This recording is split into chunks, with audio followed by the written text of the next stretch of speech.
1962 में पाकिस्तान गए जमीन मालिक की संपत्ति का खेल। मावर में फर्जी दस्तावेजों के सहारे करोड़ों की जमीन बिकी। पेट्रोल पंप संचालित। कानपुर देहात भोगनीपुर तहसील क्षेत्र के मावर गांव में एक बार फिर शत्रु संपत्ति को लेकर बड़ा सवाल खड़ा हो गया है। जानकारी के अनुसार जमीन मालिक अब्दुल सब्बीर वर्ष 1962 में पाकिस्तान पलायन कर गए थे। सूत्रों का दावा है कि उनके पलायन के बाद न तो कोई वैध वसीयत सामने और न ही किसी अधिकृत उत्तराधिकारी का स्पष्ट अभिलेख उपलब्ध है। इसके बावजूद रिश्ते में भांजे बताए जा रहे इफ्तिखार अहमद के नाम पर जमीन पहुंचने का मामला चर्चा में है।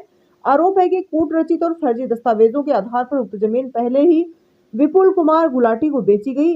इसके बाद जमीन का बैनामा रकीबुर निशा के नाम पर हुआ। वर्तमान में इसी भूमि पर पेट्रोल पंप संचालित बताया जा रहा है, जो रेहान शेख के पोते के नाम से चल रहा है। सबसे बड़ा सवाल यह है कि जब मूल जमीन मालिक 1962 में पाकिस्तान जा चुके थे और उनके नाम से कोई वसीयत, ना उत्तराधिकार प्रमाण पत्र, ना ही वैध नामांतरण का अभिलेख सामने आया, तो फिर जमीन इफ्तिखार अहमद के नाम दर्ज कैसे हुई?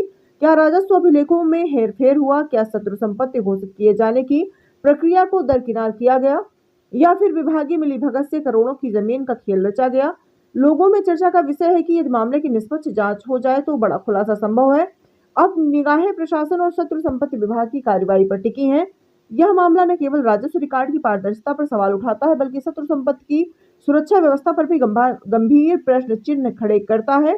अब देखना यह है कि जांच होगी या फिर मामला भी फाइलों में दब जाएगा।